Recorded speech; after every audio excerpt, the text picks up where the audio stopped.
Jadi pada kesempatan hari ini saya bukan terkait hanya menyoroti hanya satu orang yang bernama Deddy Kobuser saja. Tetapi kali ini di dalam kepemimpinan Bapak Presiden Prabowo yang pada saat pemilihan presiden dulu itu dimenangkan karena bisa mengambil hati masyarakat Indonesia. Bahkan kemenangannya itu dengan kemenangan mutlak. Namun dalam hal jabatan ini yang sangat kita sesalkan. Karena kenapa? Ternyata kabinet dari Bapak Prabowo itu begitu sangat-sangat gemuk. Karena selain juga adanya menteri-menteri yang telah ditunjuk, ternyata Bapak Prabowo itu mempunyai wamen. Harusnya wamen dengan menteri ini sudah bisa saling bantu-membantu tanpa diperlukan lagi staf khusus. Karena kalau diadakan staf khusus dari masing-masing institusinya, dari masing-masing di kabinet Pak Prabowo, itu menambah beban anggaran kita, terutama dalam hal operasional dari satu lembaga itu sendiri. Katakan kita lihat contoh hari ini Deddy Kobuser. Dulu yang fenomenal kita lihat seorang Raffi Ahmad yang diangkat menjadi staf khusus. Sementara staf khusus yang namanya Raffi juga sampai saat ini tidak ada prestasi yang memang patut dibanggakan.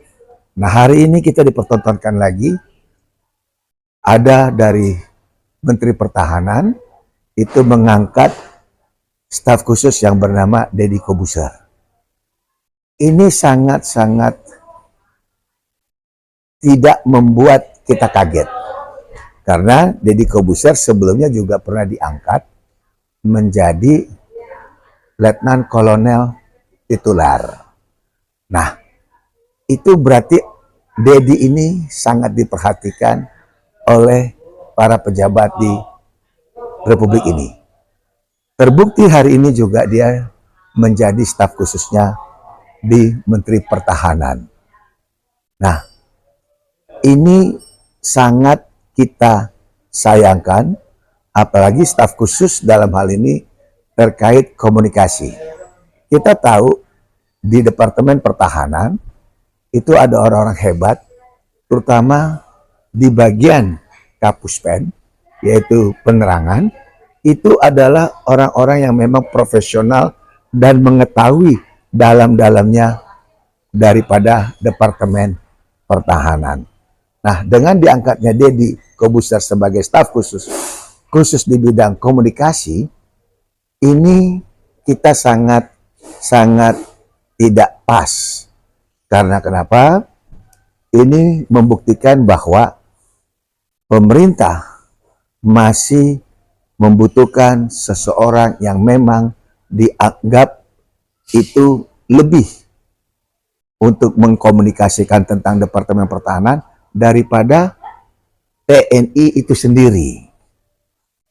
Letnan Kolonel titular dengan gampangnya dia dapat, sementara banyak prajurit ataupun pejabat yang di pertahanan di Papua di segala macam sudah berjuang untuk TNI, mungkin untuk mendapatkan satu jabatan setingkat kolonel aja susahnya minta ampun. Nah, Deddy Kobuser dengan gampangnya dapat letnan kolonel dan dengan gampangnya juga dia ditunjuk staf khusus daripada Menteri Pertahanan. Ini ironis. Nah, kita tahu bagaimana sosok Deddy Kobuser. Sosok Deddy Kobuser adalah sosok yang memang kurang bisa adanya empati atau kurang adanya semacam ingin merakyat. Karena kita tahu Deddy itu adalah seorang yang memang mengeksklusifkan dirinya baik di pada kegiatan podcast ataupun di kegiatan pribadinya sebelum dia mempunyai podcast sendiri. Rasa memang nggak cocok sebagai staf sus gitu, Bang. Ya, Bapak setuju, Pak? setuju, karena tadi saya bilang Staf khusus komunikasi itu kan berarti dia mempromosikan atau memberikan komunikasi terkait pertahanan, terkait Departemen Pertahanan. Sementara orang yang bisa mengkomunikasikan ke masyarakat terkait Departemen Pertahanan kan harusnya orang dari TNI itu sendiri atau dari orang dalam yang memang ada di Departemen Pertahanan. Bukan orang swasta yang diangkat menjadi letnan kolonel titular dan hari ini diberikan untuk staf khusus komunikasi dari Departemen Pertahanan. Kan sebelumnya juga ada statement Dedi yang memang menimbulkan pro dan kontra terkait makan gratis, terkait masalah anak. Nah, ini sudah membuktikan bahwa Dedi tidak mampu untuk berkomunikasi dengan baik.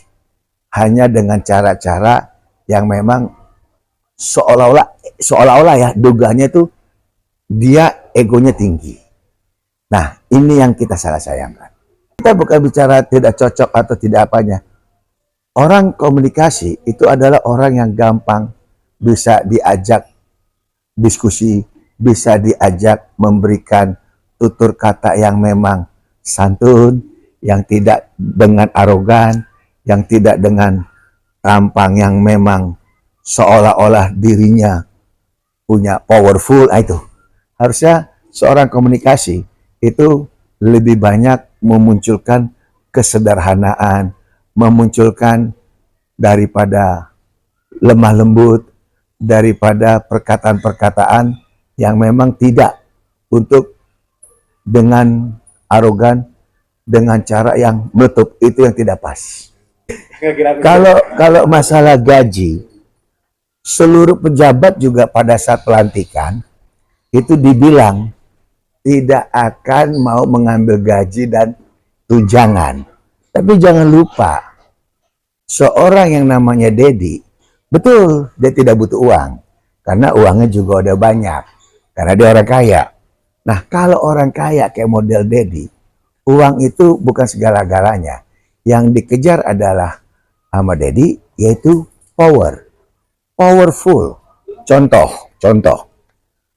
Elon Musk, Donald Trump, gimana kurang kayanya? Gimana kurang hebatnya? Tapi mati-matian dia berusaha menjadi presiden Amerika. Karena apa? Dengan memegang suatu kekuasaan, dia punya power yang sangat full. Kemana-mana nanti Dedi siap dan oke dan karpet merah. Itu yang Dedi cari. Pasti ada niat tersembunyi, yaitu niat ingin mempunyai suatu power. Bisa bayangkan kan orang biasa ditaruh di tempat yang strategis, staf khusus, bagian komunikasi.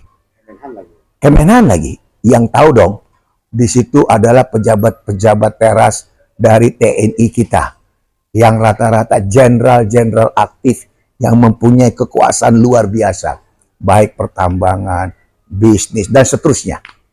Jadi wajar, yang dicari Dedi bukan uang, tapi kekuasaan. Termasuk juga kayak Raffi. Kan jelas, Raffi Ahmad yang tadi saya bilang udah kaya segala macam. Apa sih yang dikerjakan staf khusus sama Raffi? Sampai detik ini cuman tonet begitu aja kan. Di jalan hanya bikin berisik aja. Yang dikejar bukan itu, tapi kekuasaan. Prestasi itu nanti, tapi Raffi punya kekuasaan. Sama nanti Deddy Corbuzier. Dia tidak butuh uang, dia tidak butuh ya apa-apa. Yang dia cari adalah kekuasaan, yaitu powerful. Karena dia pegang kekuasaan kan, dia dekat ke pemerintah, dia dekat dengan presiden. Siapa yang tidak akan segan sama seorang Deddy Corbuzier yang mempunyai power sebagai staf khusus Menteri Pertahanan. Jadi saya hanya berpesan, negara kita dalam keadaan tidak baik-baik, LPG di masyarakat 3 kilo agak langka, banyak pengangguran, PHK di mana-mana, kemiskinan sangat jomplang dengan orang-orang yang memang sudah mempunyai jabatan apalagi dikasih secara primer, secara luar biasa eksklusifnya dengan mengemban sebagai staf khusus, saya pribadi sangat miris. Semoga walaupun dibuat pemerintah ini gemuk, tapi semoga pemerintahan Prabowo bisa menjadi pemerintah yang hebat dan betul-betul empati kepada masyarakat. Saya, Advokat Dr. Togas Tumorang, sekaligus kebijakan publik, jangan lupa masyarakat butuh perhatian dari pemimpinnya.